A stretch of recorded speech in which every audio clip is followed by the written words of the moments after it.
Hey, this is Steven from RC Engineering, and today we're going to be doing a review on the Hitec QR TX6. So this guy is a ready-to-fly race quad from Hitec.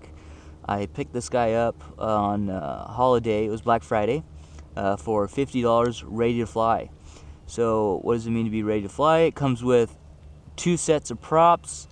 Obviously a full set of motors, all 4, 2 counterclockwise, 2 clockwise, VTX, camera, antenna, 1 battery, 1 charger, and this controller, which also comes with an FPV screen that is automatically connected with the same channel that the VTX is. So obviously also comes with a controller. So pretty much ready to fly, quote unquote race drone. This guy is using obviously 2204s, 2300 kV. Sort of the mid-range kV, the pretty standard kV that we're going for, and they're a 5 by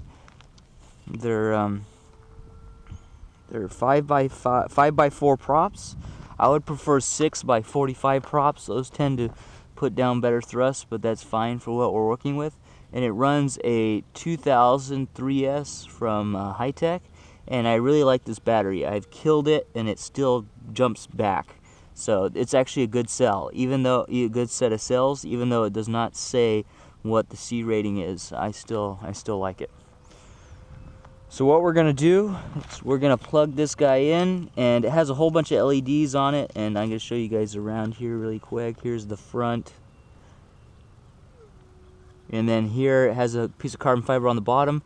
The top is a power distribution board, a PCB, and then it's got some ABS arms on it with all the wires routed through the bottom, and some standard, some standard kind of spinners like that to hold it on. Black for one side, silver for the other rotation. It's got the VTX there inside. It's got a clear canopy on top to protect the VTX and the power distribution board, as well as the camera. Camera's got some pretty good protection there. And then on the bottom it's got Velcro that fits perfectly with this 2003S. So let's go ahead and shove that guy in there. And then it goes through and back up. And then you plug in the normal connector like so. Then to start the quad, you need to turn on your controller, turn on the screen. I'll show you guys the screen in a second. Then you have to use you have to press this button inside here, and then you see that these lights turned on and they'll give you the beep. So we're gonna back up to my car, and then we're gonna turn on some recording so you guys can see recording. I actually did some recording with Maurice, and so I did some comparisons between this screen that it comes with as well as versus this guy. So the Eachine 800Ds versus this guy. But what I'm going to do is going to put it in record mode, and then to start flying you bring the 2 props inward. That activates the drone. Hold it for a few seconds. There it goes. And we're going to start flying. Let me see if I can get into some shade.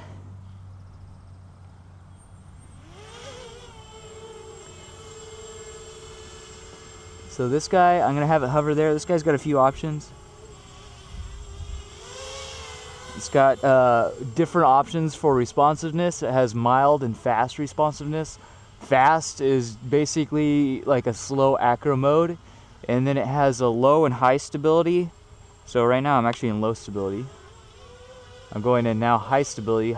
This is full left, full right, high stability, forward and backward. And if you go into low stability, it's basically an acro mode. And then you have responsiveness, which is basically rates, and then you have low or high responsiveness rates to go faster or slower as far as how responsive your controls are. And then obviously on the back there, it's got a nice little clover leaf, and again, this is mild rates. I'm going to flip it into fast rates, so there's fast rates. So you see fast rates with, fast rates aren't that fast with the mild stability. With the low stability, it's a lot quicker. So let's go ahead and switch it into, this is low stability, fast rates. You can see it's basically a slower acro mode. So you still can do flips, you just have to be very slow and make sure you have plenty of altitude to recover. So you can do flips and stuff with it, but I'm not going to do that. So let's go to mild responsiveness. So that way you could kind of grow into the drone, especially if you're doing any sort of drone racing, to first start out with low responsiveness and high stability, and then work your way to high stability, high responsiveness, low stability, and that will get you your faster lap times. So let's do some punch outs. I'm gonna bring it closer here. Okay, we're gonna do some full throttle punch outs. Here we go, 3, 2, 1, here we go, full throttle. So as you see, on 3S, I think it's really would be a lot better for 4S. Another punch out, full throttle. So that's full throttle punch out. I think it could really use some 4S, would be really beneficial for this guy. So what we're gonna do is we're gonna do a little bit more flying. We're gonna look at the screen here and see if we can fly around with the screen. So there's the screen. Unfortunately, I need to put like a shield around it so you can see what's going on. But you can see decent signal. Unfortunately, I have to do a disclaimer on this guy. I actually broke the connector on the VTX, so it was difficult to refix that. I actually broke the SMA connector off of the VTX, so I had to buy another one and then solder it on. But you see, it's got a decent picture through this guy. I can't remember what exactly how many TV lines it is. You'll have to. I'll put a link to the drone itself in the description. But it's got a really good picture. I'm not really that big of a fan of the VTX that it has on it. I'm probably going to use this guy as a test platform to test a whole bunch of different VTXs on it. I'll probably stick with the camera. The camera's fine, but I think the VTX needs a little bit of work. So we're going to do some distance here. This guy obviously is kind of like a copy of a FlySky controller. So I've heard that these guys get really good reception. So that is basically what it's flying with. It's like a FlySky FR FSI6 clone, obviously without the screen. So we're gonna go riding up this road here and see what kind of distance we get. And there we're starting to get to the edge. I think it's with the SMA connector, but it is working just like it originally did when I first got it. So I think it is working the way that it should be working. Hopefully this is bright enough for you. It's pretty dim because I'm using my my sunglasses to record, and sunglasses are making it really dark for me. So I don't know exactly how dark it is going to be for you. But very quick to switch contrast. Overall, a pretty good camera experience. You see it breaking out a little bit there. We'll see more on the recording from the 800Ds, and like I said, I'll have some recording versus the using my camcorder, my 1080p camcorder, to look at the difference between this Hitec screen and the Eachine 800Ds. But you can see I could get out there pretty easily, plenty far enough for this size of drone. Another thing is it has a switchable to 25 milliwatt or a 200 milliwatt system, so you could go far distance or you could go local distance. But right now I have it switched to 200 milliwatt transmission, and we could still get decent decent range out of it. So that's pretty much it. I'm going to use the screen to come back around and get ready to land here.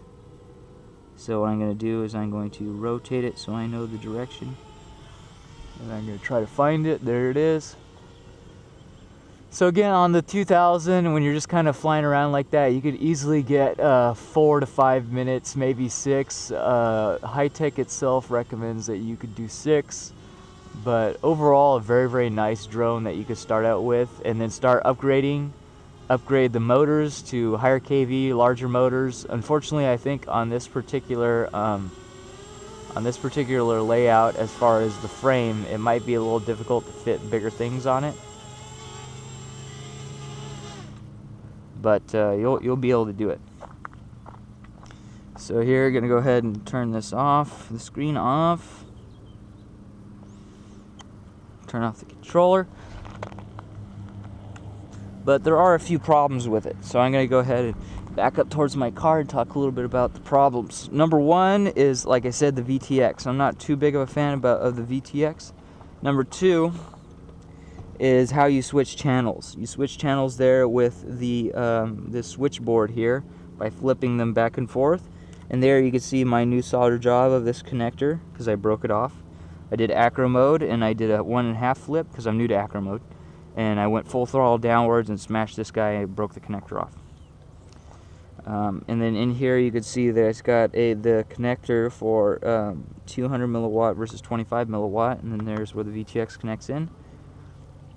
Another thing is the flight controller that it uses now, I've heard, is very, very old. And so what will happen is when you go full throttle one direction, you have a lot of vibrations. It goes like, it does like a weird vibration. And that will limit how fast you could actually travel. So that's one of the problems, and like I said, the VTX is another problem. The receiver is perfectly fine. Long distance, really, really good receiver, really, really good controller, the FSI 6. Obviously not programmable with no screen, but that's fine. Another thing is the props. The props are a little bit not very durable.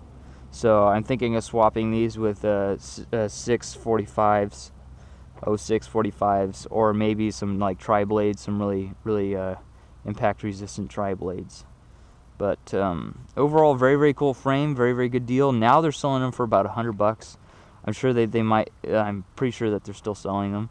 But if you can find them for $50, it's definitely a steal. Comes with whole quad ready to fly controller, FSI 6. Comes with the screen to run FPV, as well as a charger and a 2000 milliamp 3-cell that fits perfectly. So I would highly recommend this guy for people starting out. Me, I'm going to be using this is the largest quad that I've had of this size, so I'm going to use this guy starting out, and I'm going to use it as a test bed to try different VTXs, try different cameras, try different full-size flight controllers, and try different motors, try different antennas, different batteries, the whole works on this guy. And another thing I'd like to try is 4S. I'll have to contact Hitec to see if he'll hold on to 4S without blowing everything up, but I'm feeling pretty optimistic about it. Alright, so this has been Steven from RC Engineering, and I hope you guys like this video. At the very end of this video, I'll put a comparison. I'll put some of the DVR from the Eachine 800Ds, and also I'll put some footage of, speaking of which, hopefully this turned off. No, it did not. So I have to sort through that video because I took too long to turn it off, but that's okay. I'll also put some comparison between the footage and a direct video of the screen itself, the screen that comes with Hitec. Alright, so I'll see you guys in the next part. I'll talk to you guys soon. Thanks for watching.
So the E100D is cutting out because the the antennas are flat against the ground. But you can see the Hitec is pretty much good at any orientation.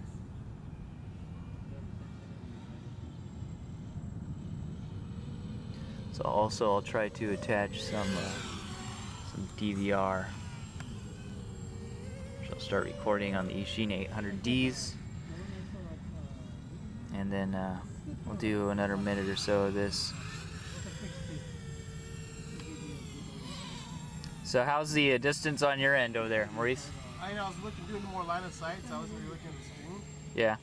Was it chopping up for you? Well, it's chopping up for the 800D because the antennas are along the ground. But I mean, okay, so now we're going to go to exclusively this monitor. But this isn't really the greatest interpretation of it because the screen is right up against the ground with the antenna against the ground.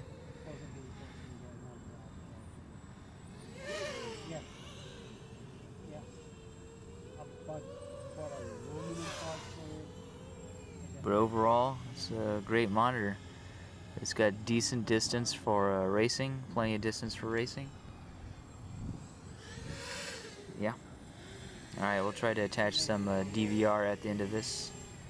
And this is and then that will be the end of the part 2.